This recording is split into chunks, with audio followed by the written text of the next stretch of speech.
3월 4일 목요일 오늘의 기도로 큐티 시작합니다.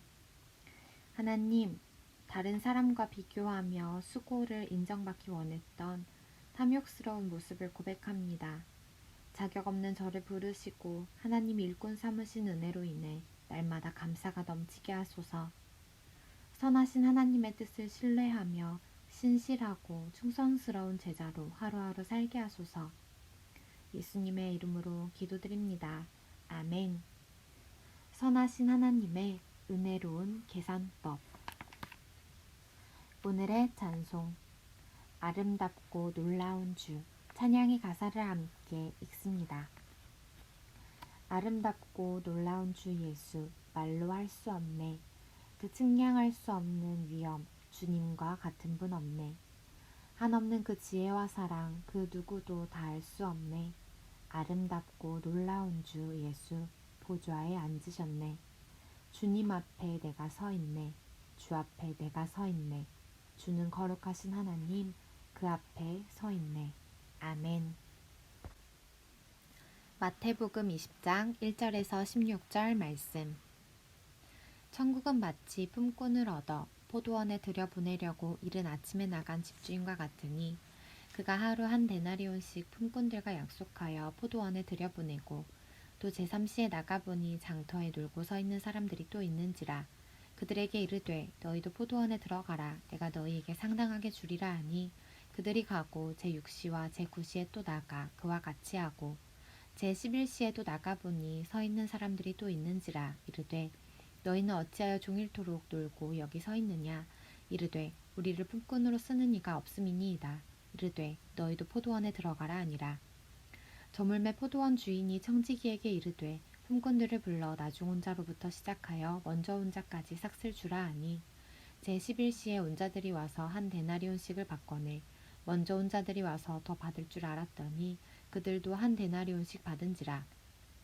받은 후 집주인을 원망하여 이르되 나중 온 이 사람들은 1시간밖에 일하지 아니하였거늘 그들을 종일 수고하며 더위를 견딘 우리와 같게 하였나이다. 주인이 그 중에 한 사람에게 대답하여 이르되 친구여, 내가 내게 잘못한 것이 없노라. 내가 나와 한 데나리온의 약속을 하지 아니하였느냐. 내 것이나 가지고 가라.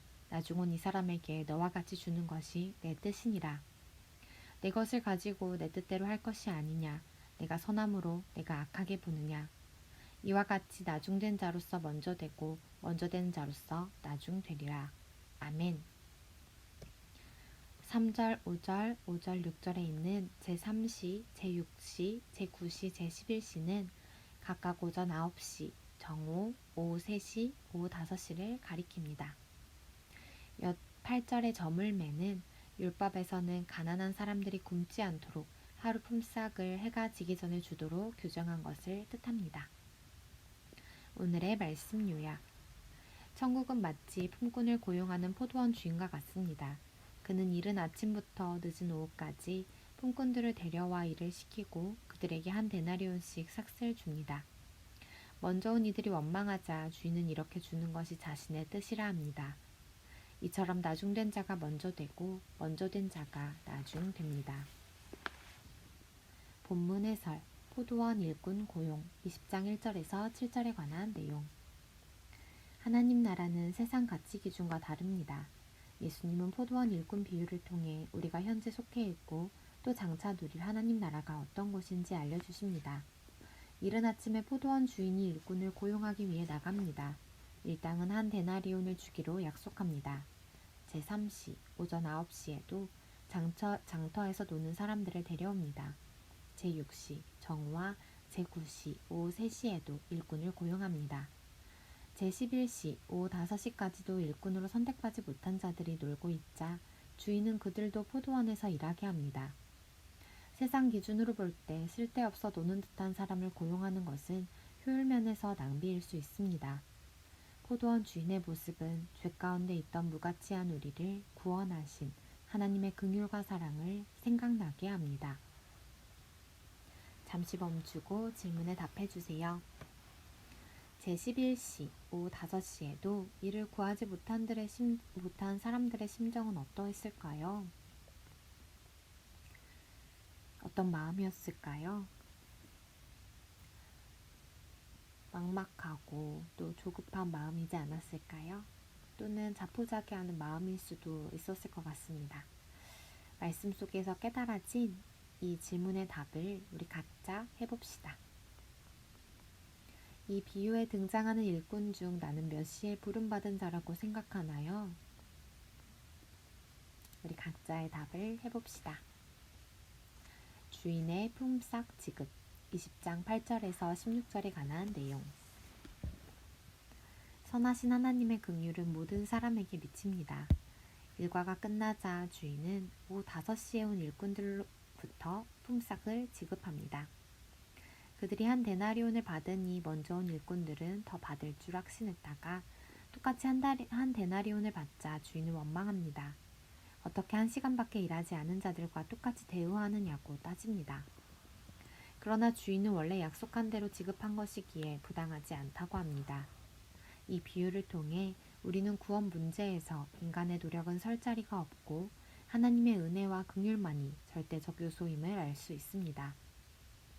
성도는 하나님의 긍휼이 드러난 예수님의 십자가 사건을 통해 은혜로 천국 백성 되었음을 잊지 말아야 합니다. 잠시 멈추고 질문에 답해주세요. 일찍 왔든 늦게 왔든 같은 품삯을 지불한 데서 드러나는 주인의 성품은 어떠한가요? 남의 것과 비교해 불평하면 하나님이 어떻게 보실까요? 이 질문들 우리 각자의 답을 찾아봅시다. 묵상 에세이. 정의를 넘어 사랑으로 일하라. 교회 밖 하나님 나라. 김병석. 한 목사님이 우연히 비행기 안에서 워싱턴 DC 상공을 내려다보았습니다. 국회의사당, 백악관, 국방성 등이 보였습니다. 또 그가 사는 작은 도시 볼티모어 상공에서는 대학병원, 백화점 등이 보였는데 그의 교회는 너무 작아 보이지 않았습니다. 목사님은 기도했습니다. 하나님, 저는 지금까지 큰 예배당을 짓고 싶었는데 그것이 올바른 생각이 아니었음을 깨달았습니다. 우리 교회는 작아도 좋습니다. 그런데 우리 교회에서 배출된 사람들이 백악관, 국방성, 큰 병원에서 일하면 좋겠습니다. 주님의 뜻을 가진 모든 사람이 밖에 나가 일하도록 돕는 교회가 될 수 있다면 우리 교회는 작아도 좋습니다. 교회는 이렇게 하나님 나라의 일꾼을 키워야 합니다. 그러기 위해 우리는 정의를 넘어서 사랑을 선택해야 합니다. 이에 대한 가장 적절한 말씀이 예수님의 포도원 주인 비유입니다. 먼저 온 사람이나 나중에 온 사람에게 같은 임금을 주자 먼저 온 일꾼들이 불평하며 항의합니다. 그때 주인은 내가 너와 약속한 돈을 주는데 잘못한 것이 없지 않느냐? 늦게 온 저 사람들이 빈손으로 가면 가족이 전부 굶어야 한다.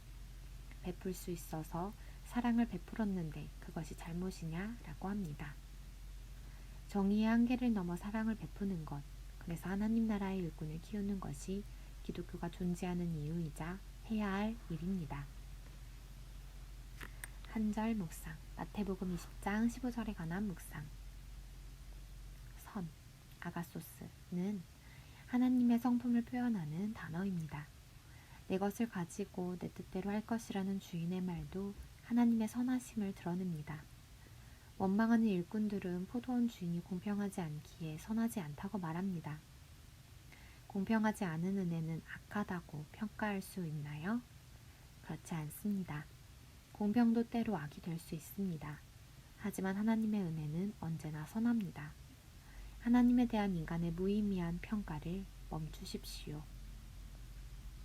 성도의 최고 자산은 인격적이고 전능하신 하나님이 세상 만사를 주관하심을 믿는 신앙이다.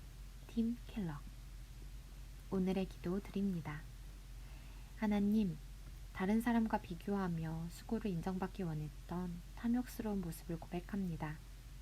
자격 없는 저를 부르시고 하나님 일꾼 삼으신 은혜로 인해 날마다 감사가 넘치게 하소서. 선하신 하나님의 뜻을 신뢰하며 신실하고 충성스러운 제자로 하루하루 살게 하소서. 예수님의 이름으로 기도드립니다. 아멘. 하나님의 충성스럽고 신실한 믿음의 제자들 되시길 축복합니다. 우리의 삶이 그러하기를 간절히 소망하며 오늘의 큐티를 마칩니다. 감사합니다.